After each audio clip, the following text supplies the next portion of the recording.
Hindi sa lahat ng panahon ay malakas tayo. May mga pagkakataong tinatamaan tayo ng pagod, panghihina at kalungkutan.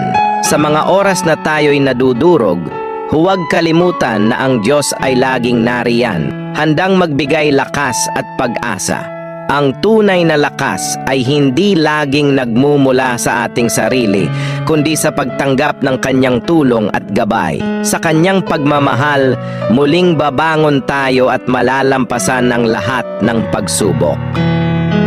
Kahit na maliit na tao ko, kahit na maglulupa ako, kahit kung tawagin nyo kami hampas lupa, meron kaming prinsipyo, meron kaming paninindigan. Kasi kayo mga mayayaman, ha? Sobrang dami ng pera nyo. Makapangyarihan kayo. Kaya nyong paikutin ang mundo.